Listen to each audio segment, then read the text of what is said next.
바둑 둘 줄 아는 분 계세요? 오목? 알까기? 네. 바둑 잘 두는 사람들은 보통 10수 정도 앞을 내다본다고 하고요. 저 기사에서 본 거니까 저한테 진짜니 아니니 따지지 마십시오. 네, 프로 기사들은 약 20수에서 50수 정도 앞을 본다고 합니다. 이것만으로도 상상이 잘 안 되는데 이창호 구단 같은 경우는 전성기 때 100수를 내다봤다는 전설도 들리더라고요. 그러니 이 바둑 같은 거 들 때 이런 거죠. 고수는 하수의 전부를 알고 있다 라고 얘기해도 틀린 말이 아닌 것 같습니다. 하나님께서 세상을 보는 눈이 그럴 것 같아요. 전부 보시는 거죠. 하나님이 창조주시라면 당신의 구원의 역사를 만들어 가시면서 이 땅에서 우리의 거짓된 것들 또 거짓된 자들이 하려는 교묘함과 비겁함을 하나님이 모르셔서 당하실 리는 없습니다. 3절 말씀을 보면 말세에 조롱하는 자들이 와서 자기의 정욕을 따라 행하여 조롱하며 그렇게 말씀하고 있습니다. 근데 무엇을 조롱하냐면 4절 말씀을 보니까 주께서 강림하신다는 약속을 조롱합니다. 그 약속을 조롱하는 조롱의 근거가 뭐냐면 창조 이후에 이 땅을 봤더니 단 하나도 변하지 않고 늘 똑같았다는 거예요. 하나도 변한 것이 없으니 하나님이 개입하시지 않는다는 겁니다. 하나님이 이 땅의 종말에 개입하시면 지금까지 무엇이라도 변한 게 있어야 되는데 지금까지 변한 게 단 한 개도 없는데 그렇다는 얘기는 무슨 뜻이냐면 이 세상은 하나님이 개입할 수 없는 닫힌 세계여서 하나님이 개입을 하시지 못하시니까 당연히 지금까지도 안 하신 거고 그러니 앞으로의 계획도 하실 수 없으니 심판도 없다고 그렇게 그들은 여기고 있는 겁니다. 자신의 눈으로 모든 판단의 기준을 삼는 사람들이 하나님을 대하는 태도입니다. 이런 질문은 현대 사회에서도 늘 있어 왔어요. 많은 사람들이 이렇게 묻습니다. 하나님이 어디 계십니까? 진짜 알고 싶은 게 아니라 없는 것처럼 여기고 싶다는 질문이 그 안에는 분명히 들어 있을 겁니다. 이런 질문은 선지자 예레미야 시대에도 동일하게 있었습니다. 예레미야서 17장 15절 말씀을 보면 그들이 내게 이르기를 여호와의 말씀이 어디 있느냐 임하게 할지어다 하나이다 이렇게 말해요. 똑같은 질문이 BC 6천년에 기원전 600년에 예레미야 시대에도 있었고 지금으로부터 2000년 전에 베드로 시대에도 있었고 지금 시대에도 동일하게 계속해서 반복되고 있다는 겁니다. 분명히 하나님이 일하심을 순간순간 모든 시대가 보아왔는데 또 시간이 지나면서 모든 시대는 하나님이 계시지 않는다고 그렇게 말하고 있다는 거죠. 문제는 이런 말들이 우리 그리스도인들에게도 꽤나 그럴듯하게 포장되어서 왜곡되어서 받아들여지고 있다는 겁니다. 왜 예수를 믿는 우리까지도 마음이 흔들릴까? 저는 너무 단순하다고 생각해요. 우리는 늘 예수 그리스도의 구원을 말하는 사람들이지만 실제로는 현실에 훨씬 더 매여 살아가기 때문에 그렇습니다. 한번 보십시오. 예수님의 재림에 관한 이야기가 있어요. 우리 아이의 미래에 관한 이야기가 있어요. 이 둘을 놓고 보니 어딘가 조금 부딪혀요. 그럼 여러분 어디에 더 무게중심이 쏠리나요? 이것도 현실이거든요. 이거 말씀하셨으니까요. 그래 우리 아이의 미래가 지금 현실이에요. 어디에 여러분 마음이 쏠려요? 어려운 질문이에요. 예수를 믿으니 예수님의 재림을 의심하지는 않습니다. 인정은 해요. 있을 거라고 우리는 막연히 알고는 있어요. 그렇지만 아이의 미래에 우리는 훨씬 더 치우쳐서 살아갑니다. 그런데 그게 쌓이면요. 쌓이면 예수의 재림은 없는 것처럼 여기며 살아가게 되고요. 지금 그게 현재 그리스도인들이 살아가는 방법이에요. 모습이라는 거죠. 우리 대부분이 그렇게 살아갑니다. 여러분 왜 그럴까요? 우리는 2000년 전 예수님께서 이 땅에 우리를 위해서 성육신하여 오셨다는 것을 믿음으로 고백한 사람들입니다. 이게 우리에게 가장 중요한 일이에요.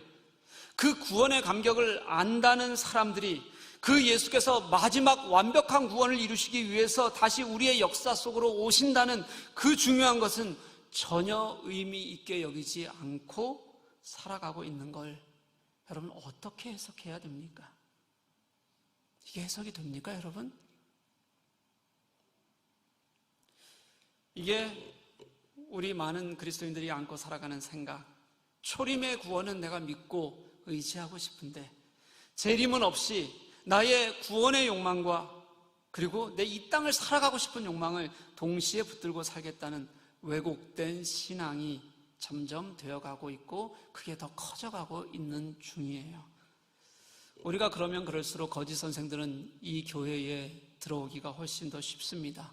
들어와서 더 빨리 뿌리 내릴 수 있게 됩니다.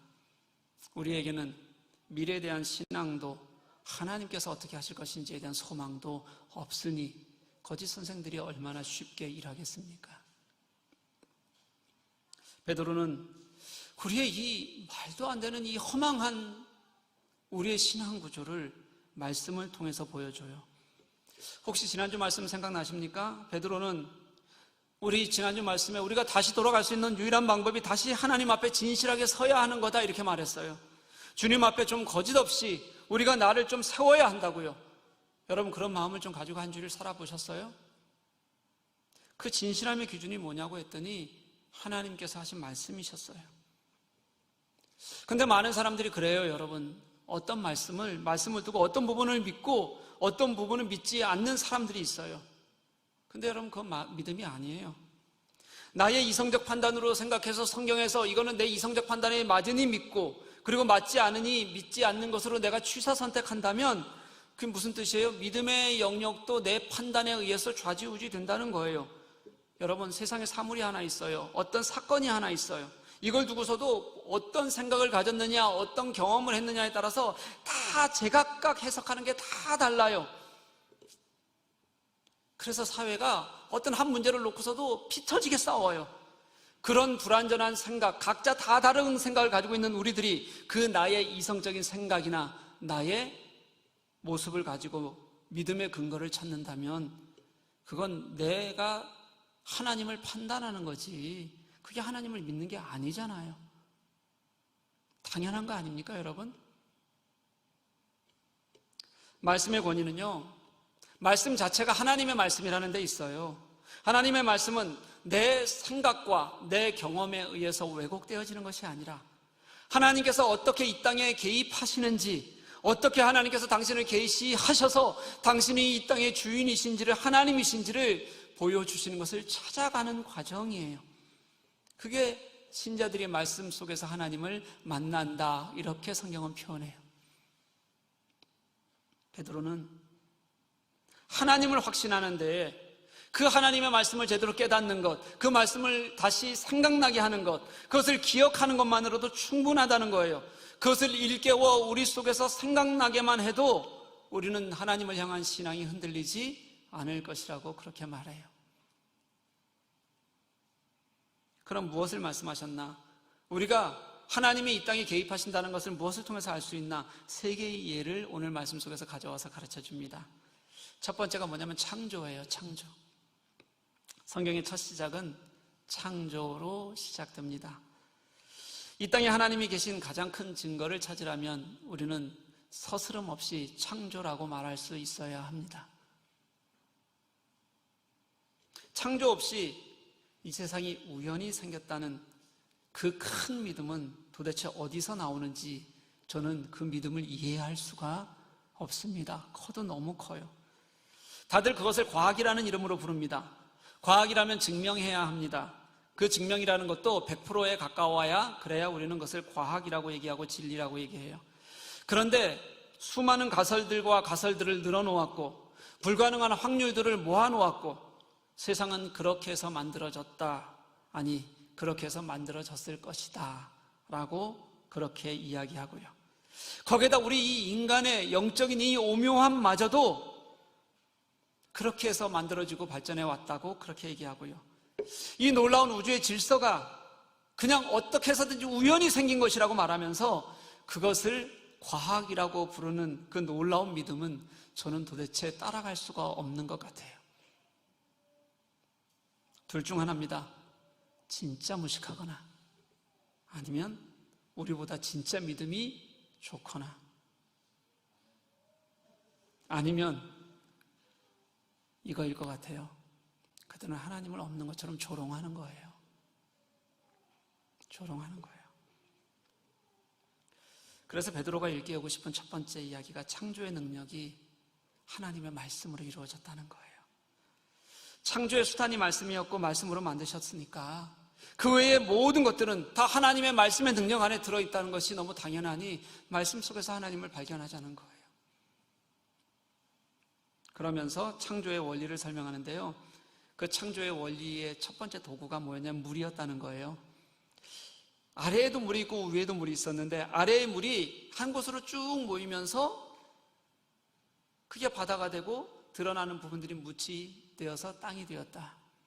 하늘의 물이 한 곳으로 쭉 모이면서 하늘의 수분을 형성하고 나머지 환한 것이 하늘이 되었다. 그렇게 오늘 말씀 속에서는 우리들에게 강조해서 가르쳐 줍니다. 그게 말씀으로 창조하신 하나님이셨고 말씀으로 우리들에게 말씀하시는 하나님의 계시라는 거죠. 하나님은 이미 말씀만으로도 완벽하게 우리와 만나고 계신다는 것을 이미 창조에서 우리에게 보여주셨다는 거예요. 창조는 하나님의 기적일 뿐만 아니라 하나님이 하시는 능력일 뿐만 아니라 우리와 당신을 만나는 성경의 첫 번째 말씀의 의미가 있다는 거예요. 그럼 왜 그렇게 물을 강조할까? 그 이유가 또 있어요. 두 번째 예인 홍수에 대해서 말하고 싶어 하는 거예요. 여러분, 창조 이후의 성경을 보면 가장 악했던, 편만하게 악했던 시대를 노아 시대로 그렇게 성경은 가르치고 있습니다. 이때 하나님께서 물을 사용하셨어요. 창조에서는 물이 세상을 창조하는 도구의 가장 중요한 핵심이었다면, 그래서 우리는 물 없이는 못 사는 거죠. 노아의 시대 때는 물이 심판의 도구가 되는 거예요. 사람들이 창조 이후에 하나도 변하지 않았다, 그렇게 말하는데 그게 아니라는 거예요. 세상 사람들을 우리 눈으로 보면 아무것도 변하지 않은 것 같지만 세상은 물로 만들어졌고 물로 심판받는 것들을 우리는 경험했다는 겁니다. 다시 말하면 오늘 베드로가 말하고 싶은 게 그거예요. 하나님은 당신의 창조 질서가 망가지지 않고서도 우리 눈에 그것들이 고스란히 있는 것처럼 보이면서도 창조 질서 그대로를 이용해서 하나님은 다시 무엇을 만드실 수도 우리를 심판하실 수도 있는 하나님이셔서 그 하나님을 신뢰하자는 거예요. 그런데 우리의 눈에 보이는 창조의 질서가 그대로이니 하나도 변한 게 없으니 하나님께서 이 긴 시간 아무것도 일하시지 않으셨으니 우리 삶에도 하나님은 개입하실 리가 없다. 이게 지금 우리는 전혀 그렇게 생각하고 살아가는 것이 아닌 것 같지만 우리가 이 땅을 살아가는 상황 속에서도 내 것에 매이고 내 환경에 매이다 보면 동일한 생각을 그리스도인들도 사실은 무의식적으로 우리도 하고 살아간다는 거죠. 그게 얼마나 어리석습니까? 실제로는 창조의 질서가 조금이라도 변하면 인간은 감당을 하지 못하면서도 그러는 거예요. 우리가 훼손한 자연 하나가 우리를 큰 재앙으로 몰아넣어도 우리는 꼼짝없이 그 자연에 아무런 방어도 하지 못하고 그렇게 고통당하는 게 우리 인간들 아닙니까? 말씀과 역사를 보면 다 하나님이 하시는 역사였어요. 하나님이 일하셨고 누구도 그 하나님의 간섭과 개입을 막지 못했다는 것이 말씀 속에서 우리들에게 가르치시는 핵심이고요, 실제 역사적 사실이기도 합니다. 나는 귀 막겠다, 나는 눈 막겠다, 그래서 듣지도 않겠다, 보지도 않겠다고 하지 않는 이상 하나님이 이 땅에서 우리 속에서 말씀으로 살아 역사하시는 것을 모를 리가, 드러나지 않을 리가 없어요. 그렇게 말씀으로 창조하셨고 아름답게 창조하신 그 일하심이 하나님이시라고, 그리고 또 노아 시대의 악을 심판하셨던 것에도 하나님께서는 분명하게 일하셨다고 그렇게 보여줬다면 앞으로 하나님께서 우리들에게 말씀하셨던 심판과 멸망의 날도 동일하게 그 말씀대로 분명히 이루실 겁니다. 왜 그것만 없다고, 왜 그것만 없는 것처럼 하나님을 왜곡하고 하나님의 길을 내 마음대로 해석하고 살아갑니까? 하나님이 아닌 것처럼 여기면서 살아가냐는 거예요. 사랑하는 여러분, 아십니까? 하나님의 일하심을 막을 수 있었던 유일한 방법은 하나님 자신이셨습니다. 하나님 자신만이 오래 참으시는 사랑으로 그렇게 당신의 일하심을 더디하신 것뿐입니다. 하나님은 그렇게 늘 오래 참으시면서 그렇게 우리를 기다려 주셨어요. 만약 하나님의 오래 참으시는 사랑이 없었다면 우리는 이미 그리고 늘 언제라도 심판의 대상이 되었을 겁니다. 우리가 깨끗하고 좋아서 하나님이 심판하지 않으시는 게 아니에요. 우리가 그렇게 하나님을 떠나 있고 악하다는 것을 하나님은 인정하기를 원하시는 겁니다. 그래서 그것을 인정하고 돌아오라고 더 오래 참으시는 거예요. 우리 인간의 구원을 위해서 하나님은 그렇게 당신 자신이 더디하셨어요. 그런데 여러분, 말씀을 보면 그냥 마냥 참으시는 것이 아니라 돌아오라고 시간을 주시되 그 시간에 한계가 있어요. 분명히 있습니다. 그렇게 참으셨더니 우리는 하나님은 내 삶에 아무것도 개입하지 않으신다. 내 삶에서 아무것도 하지 못하신다. 내 삶을 심판하지 못하신다. 그렇게 떠드는 거예요. 이게 여러분 얼마나 어리석은 생각입니까? 여러분, 재림은 옵니다.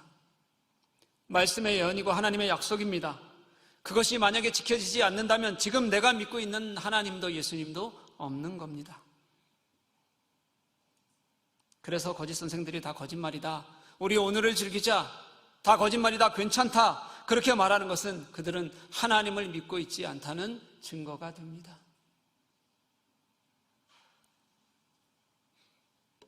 오늘 7절 말씀을 보면 심판의 대상들을 이렇게 표현해요.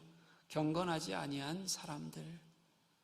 근데 이 단어를 언제 또 썼냐면요, 2장 5절 6절에서 베드로가 노아의 시대를 심판할 때 그때 썼던 단어, 그때 사람들, 어떤 사람들을 심판했다고 쓰냐면 경건하지 못한 사람들을 심판했다고 쓰고요, 소돔과 고모라 시대에 하나님의 심판을 받았던 사람들도 경건하지 못했던 사람들, 이렇게 같은 단어를 써요. 그때 썼던 그 단어를 또다시 지금 우리 시대에도 가져와서 똑같이 사용하시는 거예요. 믿지 않는 사람들에게 똑같이 사용하는 겁니다.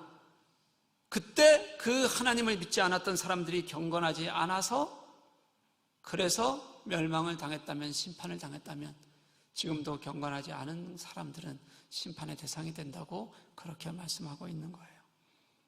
여러분, 하나님의 기준은 명확해요. 그러니 다시 돌아가 하나님의 경건한 사람으로 돌아가자는 겁니다. 우리에게 하나님의 경건한 삶을 살라는 공고입니다. 하나님이 우리의 그 말도 안 되는 우리의 주장인 하나님이 안 계시다, 또는 하나님이 계셔도 우리에게 개입하지 않으신다, 내 시대는 오지 않으신다, 종말이 있긴 어디 있어라고 외치는 와중에도 하나님이 오래 참으시는 유일한 이유는, 그런 와중에도 우리가 혹시 돌아오기를, 한 사람이라도 더 돌아오기를 바라시는 하나님의 마음만이 그 안에 들어있는 겁니다. 그게 하나님의 사랑하심과 기다리심이에요. 그 외에는 여러분 아무런 이유가 없어요. 이제 경건한 자들로 돌아와라. 경건한 자들로 돌아와라. 이게 하나님이 우리를 부르시는 말씀이에요. 제 이야기를 한번 해볼게요. 목회를 하다 보면 별일이 다 많습니다. 교우들이 다 교회를 위한다고 하는 말들도 제각각 다 다른 의견들을 가지고 있습니다. 때로는 부딪혀서 굉장히 시끌시끌할 때도 많죠. 시끌시끌하지 않아도 보이지 않게 교우들 간의 서로의 문제나 어려움들도 굉장히 많습니다. 때로는 목회자인 저에 대한 오해도 꽤 많습니다.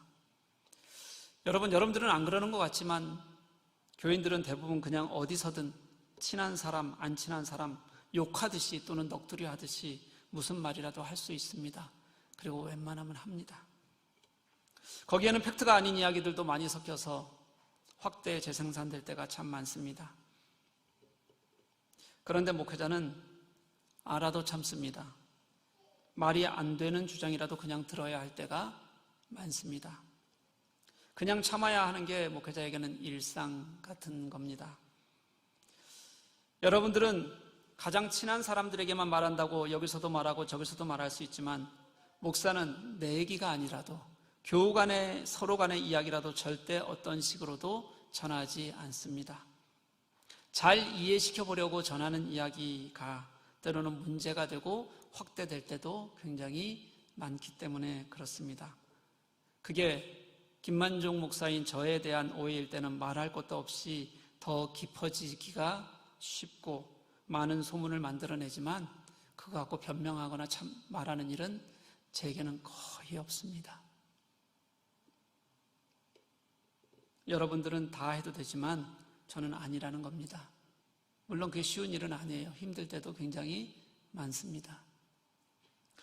그럴 때 제가 우리를 보시는 하나님의 마음은 어떠실까를 한 번씩 곰곰이 생각해 봅니다. 하나님을 하나님으로 대우해도 모자랄 텐데, 우리가 아무리 온 마음 다해 하나님을 예배한다고 해도 분명히 하나님께 우리가 100% 마음들이지 못할 텐데, 하나님을 향한 조롱과 왜곡을 하나님은 어떻게 여기실까? 우리 인간은 같은 죄성을 가진 존재인데도 불구하고, 저도 죄인인데도 불구하고 그저 실제로 이 땅을 살아내는, 그게 욕망 속에 살아가는데도 그저 나 혼자 상처받는 것 같고, 그리고 기다리기가 이렇게 힘든데, 하나님은 그 참 사랑이시고 거짓이 없는 하나님이 우리에게서 보는 그 거짓과 못됨을 그냥 기다리시는 그 기다리시는 하나님은 어떤 마음이실까? 그래서 사랑이라고 하나 봅니다. 그냥 사랑이 아니라 헤세드, 하나님만이 가지고 계시는 자비이고 은혜, 하나님이 하실 수 있는 주권적 사랑이라고, 그래서 그렇게 부르나 봅니다. 그래서 그 사랑은 변하지 않는 것 같습니다. 그래서 돌아가자는 거예요. 그 하나님이 옳으니까요. 그 하나님이 우리에게 가장 좋으니까요. 1세기 그리스도인들의 모습을 이야기처럼 풀어놓은 책 이야기 지난주에 한번 말씀을 드렸죠. 다른 책에 그 책의 화자가 이런 말을 합니다. 나의 새로운 신앙이 내게 어떤 영향을 미쳤는지 설명할 최선의 방법은 가족과 일과 생활이 뒤섞인 아주 전형적인 하루를 묘사하는 것이다. 그러면서 그 하루를 묘사해요. 여러분, 신앙의 길은 내가 지금 살아가고 있는 이 자리에서 하나님을 보는 거고요, 그 하나님을 내 삶의 자리에서 보여주는 게 신앙이에요. 그렇게 자신의 하루하루가 어떻게 주님과 함께하는지를 일상 속에서 진심으로 드러낼 수 있어야, 잔잔하게 풀어낼 수 있어야, 그게 하나님 앞에 당신은 하나님으로 대화하고 살아가는 방법입니다. 그렇지 않으니 자꾸 하나님을 오해하고 왜곡하게 되는 거예요. 그 글에 이런 내용이 있어요. 좀 기니까 잘 들어보세요. 때때로 우리 아이들이 침대에서 늑장을 부리는 게 보이더라도 놀랄 일은 못 된다. 현재나 그때나 똑같죠? 특히 아들 누기호가 유난하다. 그 아이는 가끔 아침을 걸은 채 등굣길에 빵집에서 뭔가를 사들고 간다. 우리도 이를 탐탁지 않게 생각하거니와 선생님도 지각생을 꾸중하는 것을 싫어하기 때문에 아이가 제 시간에 학교에 도착했으면 좋겠다. 그러나 학교는 늦는다고 하더라도 우리는 누기호가 길거리에서 때우는 패스트푸드에 대해서도 하나님께 감사하는 것을 잊지 말라고 당부한다. 제가 이 글을 잔잔히, 정말 잔잔하고 별거 아닌 것 같잖아요. 근데 충격으로 다가왔어요. 그리스도인의 경건함은 진짜 잔잔한 일상 속에서 나의 일이 아니라 하나님의 하나님이심을 먼저 대화하는 겁니다. 아이가 빵을 사 먹느라 학교에 늦어도 우리 같으면 애 잡아다가 엄청 혼내고 패고 너 다음에 또 그러면 이제 용돈 끊어 할 텐데, 이 주인공은 늦는 것은 그렇다 쳐도 안 했으면 좋겠는데, 선생님도 그걸 너무 싫어하는데, 그래도 그 아이에게는 그 빵 하나 먹을 수 있는 일용할 양식을 주신 하나님께 감사하는 것이 그 아이의 인생에 훨씬 더 가치 있는 일이라고 가르치는 거예요. 매일 늦더라도 그게 더 소중하다는 거예요. 그 그때 그 아이도 하나님을 더 알아갈 수 있지 않겠습니까? 사랑하는 교회 여러분, 이미 하나님이 다 보여주셨잖아요. 이제 우리에게 더 부족하지 않습니다. 더 보여준다고 여러분 변하지 않아요. 그래서 다시 하나님께로 돌아가는 겁니다. 다시 말씀으로 돌아가는 겁니다. 세상의 조롱과 생각이 어정쩡하게 맞대어 있으면서 그것이 좋은 것처럼 빠져드는 우리의 모습이 아니라 이제 모두가 다시 진실함으로 하나님 앞으로 다시 나아가는 겁니다. 뭐 큰 일을 이룰 것처럼 내가 결단해서 내가 뭐 다 변한 것처럼 그렇게 소리치는 것이 아니라 내가 있는 지금 이 시간 속에서 하나하나에 개입하시고 일하시는 하나님이 얼마나 나를 사로잡으시는지를 생각하고 결정하며 하나님을 선택하는 겁니다. 그리고 그 자리에서 나의 여전한 악함에도 불구하고 오래 참으시는 하나님을 만나는 겁니다. 그것이 우리가 악해져가는, 그리고 우리가 점점 그렇게 세상을 따라가는 그 세상의 조롱과 맞서는 길입니다. 그리스도인은 세상의 것이 아니라 하나님이 우리 삶의 태도의 유일한 길이 되시고 이유임을 증명해내야 합니다. 여러분, 증명해내야 합니다. 하나님의 말씀은 절대 폐기되거나 사라지지 않습니다. 그 말씀을 붙들고 살아가며 당신의 자녀로서의 오늘 이 자리의 삶을 증명해내는 저와 여러분 될 수 있기를 주님의 이름으로 간절히 축복합니다.